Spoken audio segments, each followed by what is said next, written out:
Buenas tardes, brothers. Vamos a abrir la palabra de Dios en Gálatas, la carta a los Gálatas, en el capítulo 5. Gálatas 5. Así que en Gálatas 5, brothers, es donde vamos y es donde vamos a continuar. Y vamos a continuar simplemente donde dejamos la semana pasada. Así que empezamos, póngale su dedo ahí en Gálatas capítulo 5 y ahorita vamos a comenzar con los versículos. Simplemente la introducción es recordando lo que hablamos la ocasión anterior. En Gálatas 5 está hablando la palabra de Dios diciendo que Jesús nos ha hecho libres, Jesús nos liberó. ¿Y de qué nos liberó? Hablamos, pues nos liberó del pecado de nosotros mismos, nos liberó de otras personas, nos ha liberado de la ley. Entonces, en Gálatas 5 nos está diciendo que hay personas que nos quieren sujetar a la ley, personas religiosas, y que al sujetarnos a esas leyes religiosas no nos hace más espiritual, no nos hace mejores individuos, no nos acerca más a Dios por más de que guardemos leyes o instrucciones religiosas. En realidad nos hace menos espirituales el sujetarnos a la ley religiosa. Usted recordará en el versículo 4, dice la palabra de Dios aquí en Gálatas 5, de Cristo os desligasteis, los que por la ley os justificáis, de la gracia habéis caído. Fíjese, los que usan la ley religiosa para creerse más santos, más espirituales, más cercanos con Dios, cualquiera que sea la ley religiosa o las reglas religiosas, dice, han caído de la gracia. Se desligaron de Jesucristo. No pueden mezclar las dos cosas. No pueden mezclar la gracia que te regala Dios con la ley, con las obras que tú haces para merecerte esa gracia o la bendición o la salvación. Dice, de Cristo te desligaste. ¿Por qué? En el versículo 6 nos dijo, porque en Cristo Jesús ni la circuncisión vale algo, ni la incircuncisión, sino la fe. La fe es la que vale, la fe que obra por el amor. Entonces lo que hace a una persona mejor espiritualmente es la fe, no las obras de la ley. Y la fe te da amor y el amor es lo que te hace que te mueves. Y aquí es donde empezamos a ver esta transición, este cambio de todos estos versículos. Ya lleva 5 versículos Pablo hablando en Gálatas. La ley, la ley, la ley, la ley. Y algunos para este momento pueden empezarse a agarrar ideas de una libertad que los lleva al libertinaje. Y es por eso que empezamos a ver esta transición, este cambio, donde le mete cambio Pablo al asunto y dice, ok, ahora vamos a hablar tantito de esa libertad que ustedes deben de cuidar y deben de permanecerse fieles. Entonces, terminamos la semana pasada hablando que lo único que cuenta en realidad es la fe. Y la fe te da el amor para actuar.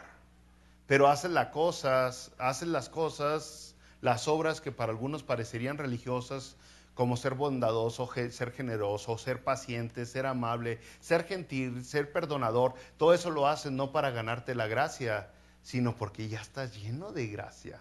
El amor te está moviendo.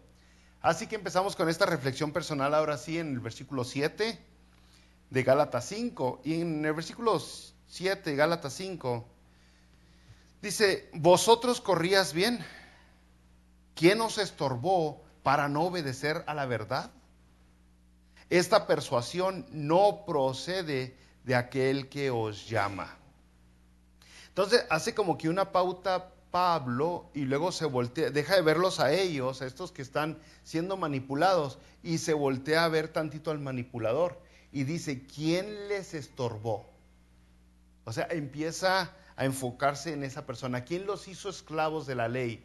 ¿Quién es el que los está intentando esclavizar? Dice, ustedes corrían bien, pero alguien les estorbó para obedecer la verdad.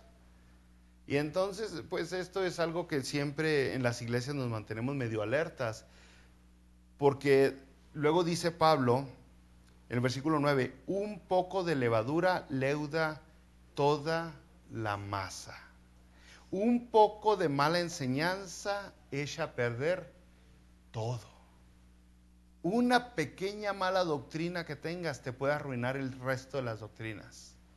Ya nomás imagínese, hablando lo que hemos estado hablando últimamente aquí en la iglesia o en los clases. Si usted no considera al lleno la doctrina de que Dios todo lo sabe, por ejemplo, la omnisciencia de Dios, entonces usted va a tener una fe un poco débil y entonces va a sentir por lo tal que su vida está medio a la deriva, que tal vez que usted tiene que convencer a Dios o darle a saber, darle información a Dios que Él desconoce. No más estamos hablando de la fe, cómo le afecta el no saber, el no reconocer la omnisciencia de Dios, o la omnipresencia de Dios, o la omnipotencia de Dios, cómo le afectaría en su fe. Pero también cómo le afectaría en la esperanza que tiene del futuro, sabiendo que si Dios todo lo puede, Dios todo lo sabe y Dios está en todo lugar, entonces también puede estar en el futuro ya acomodando las cosas para los que lo aman, como dice Romanos 8:28. Entonces, una poquita de ignorancia o de mal entendimiento sobre Dios o la revelación que Dios nos ha dado nos podría afectar en lo más mínimo la misma fe que tenemos, lo más pequeñito, la misma fe. Entonces, debido a que, y otra vez Pablo dijo, un poco de levadura leuda toda la masa, debido a los lobos que andan vestidos de ovejas y debido a los chamucos disfrazados de ángel de luz que han entrado a las iglesias, nosotros siempre estamos como que ¿cómo se podría decir? Ándele, sí, aguas, apagando malas doctrinas que pueden entrar aquí, pueden entrar allá, intentando nosotros educar a la gente para que tengan la fe como es, la fe correcta, no una fe pagana, no una fe influenciada por emociones o por tradición, sino una fe basada en la palabra de Dios. Entonces, nosotros nos mantenemos alerta a gente que está intentando enseñar algo diferente a lo que hemos aprendido y por eso nos mantenemos fuertes, cuando menos aquí en la iglesia y en otras iglesias, nos mantenemos fuertes en la teología. Usted recordará que Pablo le dijo a Timoteo en 2 Timoteo capítulo 4, versículo 2, que prediques la palabra, que instes a tiempo y fuera de tiempo, redarguye, reprende, exhorta con toda paciencia y doctrina. Está diciendo, no hay, tú a tiempo y fuera de tiempo haz tu trabajo, haz lo que tienes que estar haciendo, redarguyendo, reprendiendo, exhortando, pero en la palabra, educa la palabra, enseña la palabra, predica la palabra. Y entonces eso es lo que intentamos hacer los pastores y los demás hermanos que han aceptado el llamado al ministerio en la iglesia. Porque otra vez, un poco de levadura leuda toda la masa. Un poquito. Por eso a veces yo soy medio escandaloso cuando empiezo a ver algunas cosas que, ay, no se salga, brother. ¿Cómo va a tener una fe tan débil, ¿no? ¿Y por qué tiene la fe tan débil? Me hago preguntas. ¿Por qué no conoce el Dios que tiene? ¿Por qué hay gente que se la lleva pensando que su salvación siempre está en la cuerda floja, ¿no? Uy. Pues porque no conocen al Dios que tienen, simplemente, ¿no? El versículo 10 dice Pablo, aún así, a pesar de todo lo que ha dicho, lo que ha hecho, dice, yo confío respecto de vosotros en el Señor, que no pensaréis de otro modo. Está diciendo, en otras palabras, yo tengo fe en Dios. Aunque hay cierta preocupación natural, después de hacer mi tarea, la tarea que Dios me dejó en mis manos, la tarea que Dios me encomendó, de ahí en fuera se lo dejo todo en las manos de Dios. O sea, nomás hago mi trabajo. Y es algo también difícil para aprender nosotros, no nomás como pastores, ahora sí ustedes me van a entender como padres de familia, ¿no? Usted hace su trabajo como padre de familia, como Dios le mandó, y de ahí en fuera se lo deja a Dios. Señor, en tus manos los pongo. En tus manos los pongo, yo los eduqué, los instruí, les di el ejemplo de lo que se les debió haber dado. De ahí en fuera, en tus manos los pongo, porque allá donde andan, allá afuera, tienen muchas influencias, tienen muchas oportunidades del mal, pero yo no puedo estar allá siempre. Entonces, al último se los acabamos dejando a Dios. Y es lo mismo que hacemos nosotros, los pastores. Llega un momento, se acaba el servicio, y luego, ok, Señor, ahora van a salir allá afuera donde hay muchas influencias, ¿no? Y se la llevan pegados al aparato electrónico y ahí van a estar viendo cosas. Seguido hay gente que me dice, oiga, pastor, pues yo escuché en una predicación, ay, ¿qué escuchó esta hermana? Es porque hay mucha influencia allá afuera, ¿no? Entonces, al último se los acabamos dejando en las manos de Dios. Y es lo que Pablo está diciendo más o menos, ¿no? Pero luego, después de eso, regresa a poner la mirada a esos estorbones, ¿no? Y dice, o sea, los que estorban para no obedecer la verdad, usando las palabras de aquí de Gálatas 5. Versículo 10 dice, más, y fíjese ahora cómo se puso dura la cosa, más el que os perturba llevará la sentencia, quien quiera que sea. Uy, el que os perturba. ¿Se acuerda que el Señor Jesucristo dijo, uy, que no sean piedra de tropiezo, porque es más, el que sea piedra de tropiezo con estos niños, dijo, más les conviene amarrarse una piedra de molino y echarse en el mar. Es lo que dijo el Señor Jesucristo. Aguas con esos, con aquellos líderes religiosos que andan llevando a la gente por un lugar donde ellos sacan beneficio terrenal. No saben, la palabra de Dios dice en Hebreos que le vamos a dar cuenta a Dios delante de Él, de cada una de las almas que tuvimos delante de nosotros. Entonces aquí está diciendo Pablo, esos que los perturban llevarán la sentencia. Ya, hay pago para todo. Y luego se pone más bravo Pablo en el versículo 12, dice, ojalá se mutilasen los que os perturban. No sé si entiende, pero estos brothers están diciendo, les están enseñando a la iglesia de Galatas, entre muchas cosas religiosas que tienen que guardar, les están diciendo que se tienen que circuncidar. Y entonces Pablo, usando ese contexto, que ellos le están diciendo que hay que circuncidarse para ser salvo, usando ese contexto les dice, ojalá se mutilasen, o sea, le está diciendo, ojalá se castren. ¿Sí entendió? Uy, usted dice que bravo es Pablo. Y ustedes pensaban que yo era bravo, ¿no? O sea, son palabras que no hemos escuchado de pastores muy seguido el día de hoy.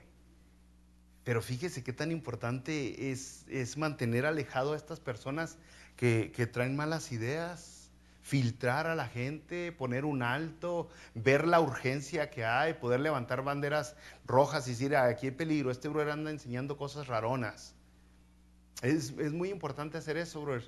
A través del tiempo que hemos pasado en el cristianismo, de los años, hemos visto muchas cosas raras que de repente la gente empieza a enseñar.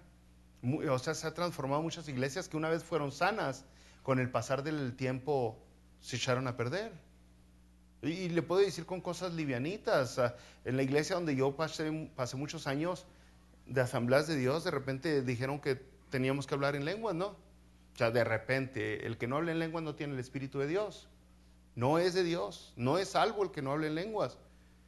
O sea, ¿cómo? O sea, ya tengo pastor conociéndolo, ya tenía como 18 años conociéndolo, no sé cuántos años la verdad, y de repente ya, y nadie ha hablado lenguas durante todos esos años, de repente ya se tiene que, y de ahí empezaron las iglesias a trastornarse, de repente vieron iglesias que le llamaban la risa santa, que la señal de que usted tiene el Espíritu Santo es reírse, y reírse como loco, y muchas iglesias cristianas a reírse durante el servicio. Y luego la cosa empeora, luego viene el vómito santo. Y una señal de que usted está siendo convencido por el Espíritu Santo es vomitar. Y una cosa horrible durante los servicios. Y ahorita puede usted ver, yo he visto, porque de repente pues, veo el estado del cristianismo. El día de hoy los servicios ponen gente echando marovueltas y caminando en la cuerda floja durante el servicio, y luego brincan en trampolín y un espectáculo horrible. O sea, ya es totalmente pagano el asunto. Pero es muy fácil que eso suceda. ¿Cómo? Simplemente dejamos de ponernos, otra vez como dijimos ahorita, ¿cómo era? Así como que ariscos, pues. Ariscos, ¿cómo dijo usted, hermano? Ariscos, alertas. Nomás bajamos la guardia, o la guardia, no sé cómo se dice. La guardia, bajamos la guardia y nos llueve.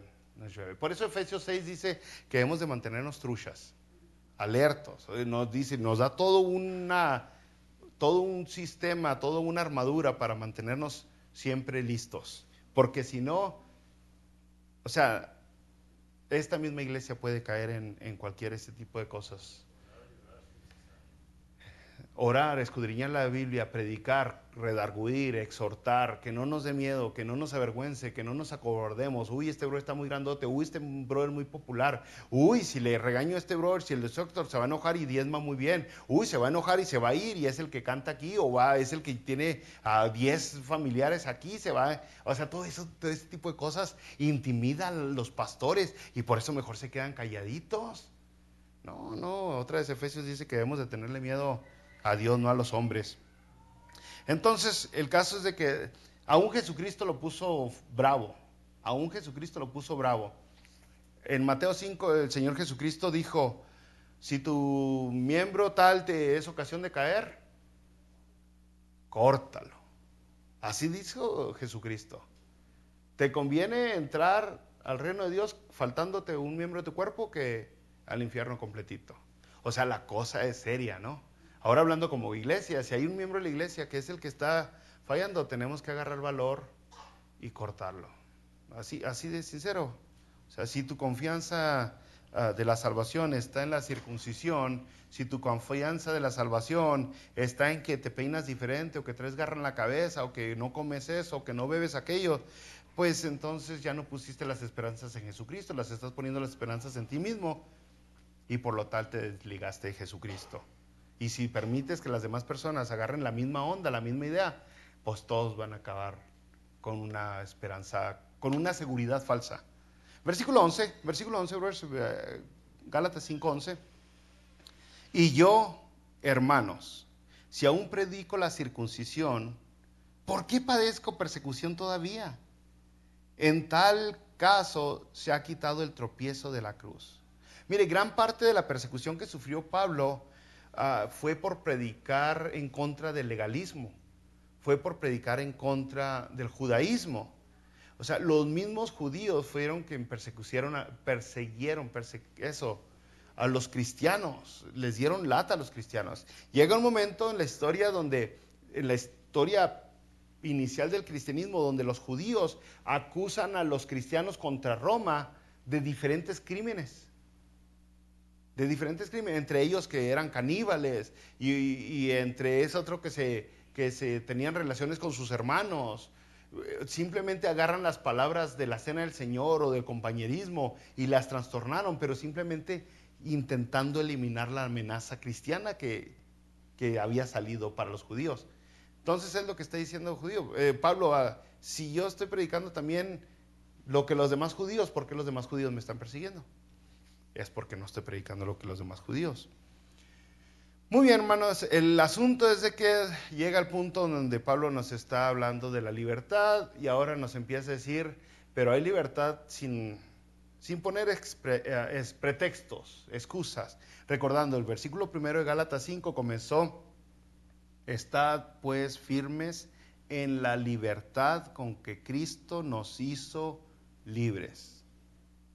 Dios te libertó de las cadenas del pecado, las pasiones juveniles, de las atracciones a lo indebido, de los arranques emocionales. Dios te libertó no nomás de la condena del infierno, de la condena del pecado, de la condena que todo ser humano tiene, pero te libertó también de ti mismo y de estar sujeto a todo esto que te desespera tanto, te desesperaba tanto.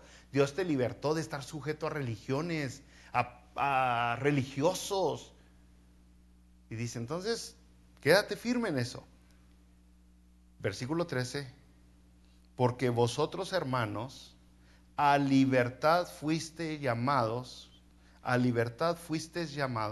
solamente, aquí está la transición, solamente que no uses la libertad como ocasión para caer, sino servíos por amor los unos a los otros.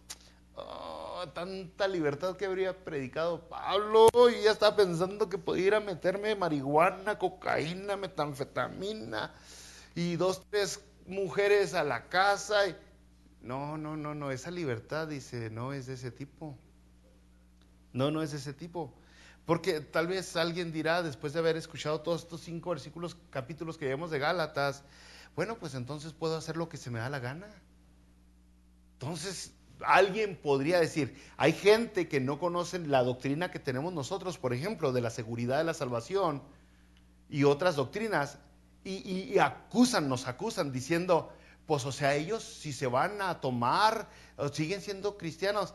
No, nosotros como somos cristianos nunca nos vamos a ir a emborrachar, o a drogar, o a otras cosas por el estilo. Y si nos vamos es porque nunca fuimos cristianos. Entiende bien la doctrina, ¿no? Pero supongamos que alguien diga, bueno, y supongamos que alguien al entender la doctrina que ha estado predicando Pablo de la libertad de la ley religiosa, diga, pues puedo hacer lo que se me da la gana. Entonces, si la idea es satisfacer tus pasiones, entonces eres esclavo de las pasiones. ¿Cuál libertad tienes? No has sido liberado. Sí, estás diciendo que eres libre, pero a la misma vez te das cuenta que estás sujeto a las pasiones, o al rencor, o a la avaricia, o algo similar. O sea, eso mismo te está diciendo, ¿no fuiste liberado? O sea, si todavía te enojas por cualquier cosita y no puedes perdonar, no tienes paciencia, todavía no eres liberado. Así de sencillo, ¿no? Si alguien dijera, pues, ¿sabe qué? No tengo que hacer nada. Ya que me doy cuenta en estos primeros capítulos de Gálatas, me doy cuenta que no tengo que hacer nada, porque todo ya lo hizo Dios por mí. Entonces yo ya no tengo que hacer nada. Pues entonces te das cuenta, al decir eso, que no tienes la fe verdadera, porque la fe verdadera te lleva al amor, al amor a los demás. Fíjese, ya aquí va a ser la segunda vez que menciona Gálatas la palabra amor. Versículo 14. Porque toda la ley en esta sola palabra se cumple. Amarás a tu prójimo como a ti mismo. Y a lo mejor algunas personas no hagan la conexión porque ha estado hablando Pablo en contra de la ley de circuncidarse y de comer y de días de fiesta, las leyes que ponen los religiosos, y de repente saca otra ley y dice, toda la ley en esta sola palabra se cumple, amarás a tu prójimo como a ti mismo. Pues, ¿qué pasó? Bueno, es que unas son leyes ceremoniales y la ley de amar a tu prójimo es ley moral. Ley moral, no es religiosa esa ley, no es ceremonial. Cuando usted va al Antiguo Testamento, otra vez, cuando están todas las leyes puestas, usted ve tres tipos de leyes. La ley civil, que dice, ok, si tú robaste vas a la cárcel, si tú asesinaste, entonces tienes que ser asesinado. Luego está la ley ceremonial, la que los sacerdotes estaban encargados de hacer, de circuncidar y de hacer sacrificios. Y luego está la ley moral de la cual todos somos responsables. Y esa ley moral es la que en el Nuevo Testamento usted se da cuenta que el Señor Jesucristo agarra y ¿la qué? La magnifica. Qué buena palabra agarró la hermana. La magnifica. Es cuando Jesucristo dijo, oíste que fue dicho. Y luego empieza a soltar, ojo por ojo y diente por diente. Pero yo te digo, amarás a los que te bendicen, no a los que te maldicen. Amarás a tus enemigos. Bendecirás a los que te maldicen. O sea, agarró la ley moral Jesucristo y ¡pum! Ahora no la puso más grande. Y es lo mismo que está pasando aquí. Y los religiosos no pueden ver, están ciegos, no pueden diferenciar entre la ley civil, la ley moral y la ley ceremonial. Las quieren mezclar todo como si fuera menudo. No, tiene que poder ver. La ley moral está escrita en sus corazones. Es por eso que las personas desde chiquitos saben que robar está mal. Es por eso que las personas desde chiquitos saben que mentir está mal, que asesinar está mal. Es la ley moral que traemos escrita, no en un libro, en nuestros corazones. Entonces Pablo está diciendo, bueno, tu libertad que no sea libertinaje. Dice otra vez, Solamente que no uses la libertad como ocasión para la carne, sino servíos por amor los unos a los otros. Porque toda la ley en esta sola palabra se cumple. Amarás a tu prójimo como a ti mismo. Y entonces si usted dice, yo me voy a quedar en el sillón viendo televisión y en mi teléfono, ya hizo todo Dios, ¿ya qué tengo que hacer? Bueno, pues es que entonces no tiene la fe verdadera, porque la fe verdadera... O sea, si tú amas a Dios, amas también a la gente. Y no te puedes quedar en el sillón aplastadote sabiendo que la gente se está condenando, se está perdiendo. O sabiendo que tú tienes abundancia y los demás están necesitados. El mismo amor que te dio la fe te está moviendo a hacer cosas. Entonces si alguien dice, yo ya reconozco que Dios lo hizo todo, me voy a quedar aplastado. Entonces no reconoces nada. Ese amor que te dio la fe no te permitirá hacer cosas que lastiman a otros o dejar de hacer cosas que benefician a otros. Esa es la ley de la que está hablando la palabra de Dios. O sea, simplemente al imaginarte, si tú tienes la fe en Jesucristo, al imaginarte el dolor en las demás personas que causan tus actos, te debería detener de hacerlos. Te debería de mover, ayudarles. Al darte cuenta que estás lastimando a otras personas, cuando verdaderamente tienes la fe en Jesucristo, cambias, porque ya no quieres lastimar a las demás personas. Pero cuando no tienes la fe en Jesucristo, no te importa el prójimo, no te importa. Es por eso que muchas veces el cristiano, aunque él no fue el que ofendió, tiene que pedir perdón. Por amor al prójimo, no por amor a uno mismo. El inconverso dice, no, él me lastimó, él que venga y me pague. Lo justo es lo justo, dice el inconverso, o el cristiano que se cree cristiano. Cuando el verdadero cristiano va y sabiendo aún así que la justicia humana dice que él no hizo nada, va e intenta estar bien con el prójimo. O sea, así de sencillo. ¿Se acuerda? El Señor Jesucristo lo dijo. Si traes tu ofrenda al altar y ahí te acuerdas que tu hermano tiene algo contra ti, ve, ponte de acuerdo. Primero ponte de acuerdo con tu brother, luego ya vienes y traes tu ofrenda al altar. Entonces, brothers, el amor, en primera de Juan capítulo 4, versículos 7 al 8. Amados, amémonos unos a otros, porque el amor es de Dios. Todo aquel que ama es nacido de Dios y conoce a Dios. El que no ama no ha conocido a Dios, porque Dios es amor. Entonces se fija, la libertad viene con la distinción del amor. Es por eso que es ilógico que una persona después de leer todo esto diga, pues entonces ya me di cuenta que no voy a estar sujeto a este individuo, ni a esta religión, ni a esto, ni a esto. Entonces voy a hacer lo que me dé la gana, voy a ir y gozarme y dejarme la greña suelta y voy a gozar y disfrutar la vida. Ya no puedes, porque ahora el amor hacia los demás, no nomás el amor a Dios, el amor hacia los demás te lo prohíbe.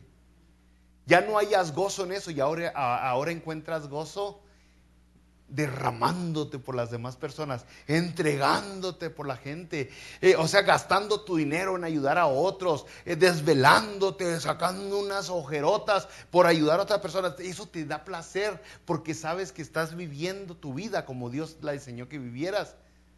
De otra manera, nomás vive uno para uno. Así de sencillo. Entonces, brothers, conocer a Dios es tener fe otra vez. Para agarrar la onda bien, ¿no? Vamos a repetir 2, 3 veces. Conocer a Dios es tener fe. Y cuando conoces a Dios, porque tienes fe, te nace el amor. Así lo dijo aquí 1 Juan 4, 7. El que no ama no ha conocido a Dios, porque Dios es amor.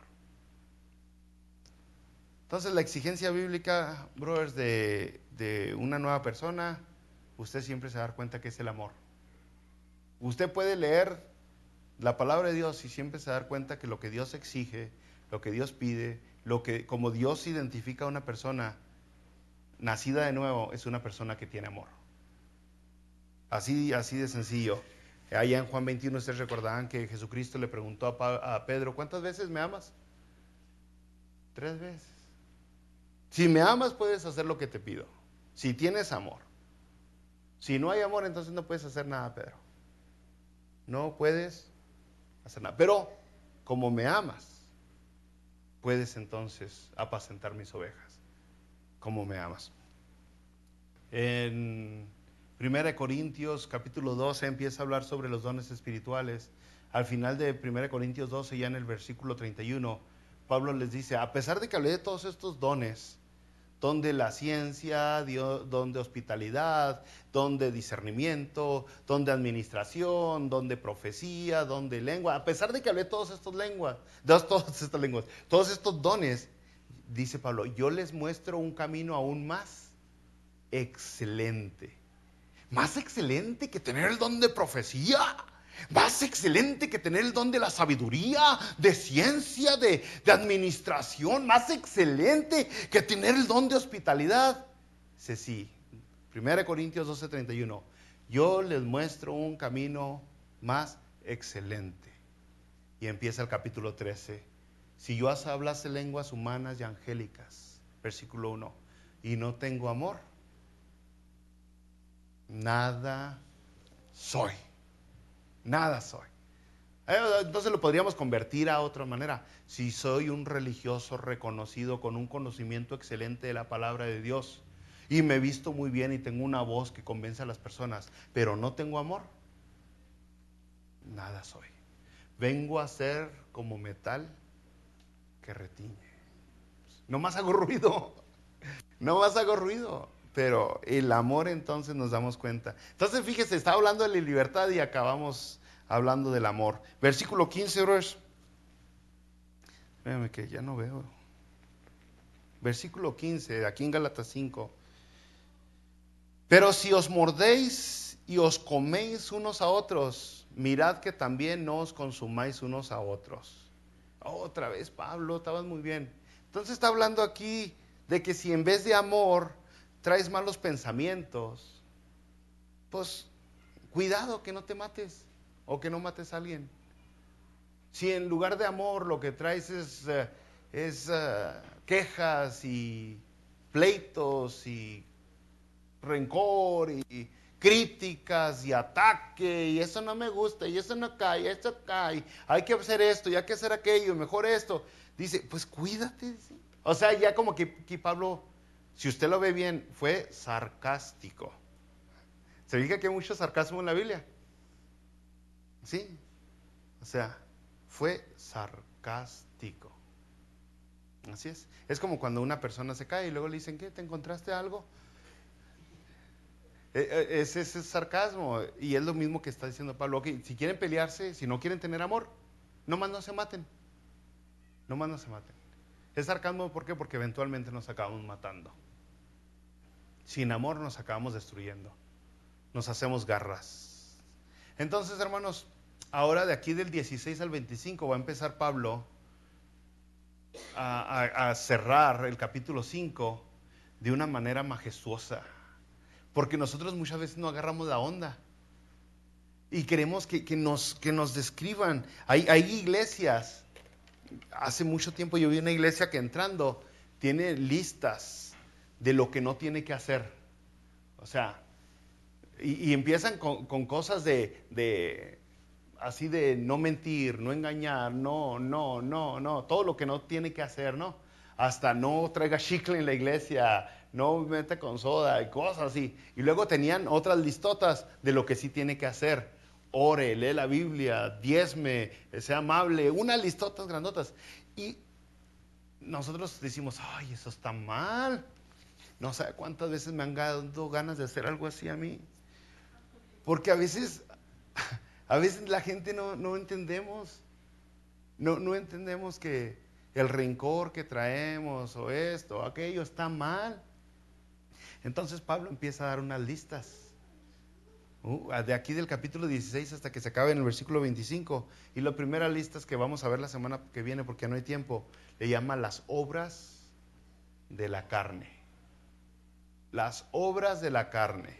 Y no que está abarcando todas, pero está intentando hacer de una manera genérica, alguna manera que se expanda todo lo demás. Y lo otro le llama el fruto del Espíritu. O sea, el fruto del Espíritu y la obra de la carne. Porque en las iglesias tenemos que darnos cuenta que siempre va a crecer el trigo con la cizaña. Y Pablo le está escribiendo a una iglesia que hay trigo con cizaña. Le dice, ok, ¿ustedes quieren saber quiénes son? Manifiestas son las obras de la carne. O sea, mírate en espejo y ve a ver si tienes esto. Y luego le dice, y estos son los frutos del Espíritu. Y vuelve otra vez con amor, gozo. Mírate en el espejo, ¿lo tienes? Eres del Espíritu, has nacido de nuevo. ¿No lo tienes? No eres. No lo tienes. El caso es de que al final nos damos cuenta que la libertad se ve reflejada en tu vida. Se ve reflejada en tu vida. ¿Eres libre para qué? Para hacer las obras de la carne. Entonces eres sujeto a las obras de la carne. Eres prisionero. Eres libre para amar, para gozar, para tener paz, paciencia, paz, benignidad, bondad, mansedumbre, templanza. Entonces verdaderamente eres libre.